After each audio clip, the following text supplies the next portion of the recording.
ٹھیک 266 سال پہلے 22 جون کی شام بنگال کے محل میں ایک میٹنگ ہوئی تھی۔ یہ میٹنگ محل مالک کے پرسنل بیڈ روم میں ہوئی تھی اور اس میٹنگ میں 3 لوگ موجود تھے، ایک انگریز، دوسرا محل کا مالک اور اس کا بیٹا۔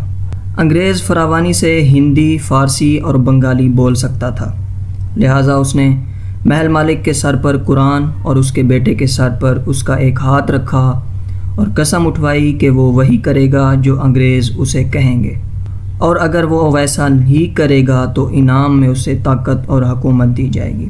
لیکن میٹنگ کے آخر میں انگریز کے سامنے ایک شرط بھی رکھ دی گئی جو انگریز نے مان لی۔ کیونکہ میٹنگ کامیاب ہو گئی تھی، اس لیے اگلے دن انگریزوں نے ایک لڑائی کا فیصلہ کیا، حالانکہ جیتنے کا کوئی چانس ہی نہیں تھا، کیونکہ انگریز بمشکل 3100 تھے، جبکہ ان کا مقابلہ 50,000 کے ساتھ تھا، اور 50,000 بھی ایسے کہ جن کے پاس اتنی بڑی بڑی توپیں تھیں کہ انہیں سفید رنگ کے بڑے بڑے 50 بیل کھینچ رہے تھے۔ ان بیلوں کو بہار میں بریڈ ہی اس مقصد کے لیے کیا گیا تھا کہ وہ لوہے کی توپیں کھینچ سکیں، اور ہر توپ کے پیچھے ایک بڑا ہاتھی اسے دھکا دے رہا تھا۔ اگر آپ نے دیکھا ہو تو Lord of the Rings film کا ایک سین بھی اس منظر سے انسپائرڈ ہو کر فلمایا گیا ہے، لیکن انگریزوں کو ان بیلوں یا توپوں یا ہاتھیوں کی فکر نہیں تھی، کیونکہ وہ ایک کامیاب میٹنگ کر چکے تھے اور ہوا بھی وہی جس کی انہیں امید تھی۔ جب لڑائی شروع ہوئی تو 50 میں سے 45,000 فوج خاموشی سے پیچھے ہٹ گئی، اور محض 11 گھنٹے کے اندر بنگال کا پورا صوبہ انگریزوں کی جھولی میں جا چکا تھا، اور ایسا گیا کہ صرف اگلے 100 سال میں انگریزوں نے برصغیر سے لے کر برما تک کے علاقے پر اپنا راج قائم کر لیا تھا۔ لیکن آپ کو یاد ہے کہ میٹنگ میں انگریز کے سامنے ایک شرط بھی رکھی گئی تھی۔ وہ شرط تھی کہ جیتنے کے بعد انگریز ایک مخصوص شخص کی بے حرمتی کریں گے، اور وعدے کے مطابق انہوں نے ایسا بھی کیا۔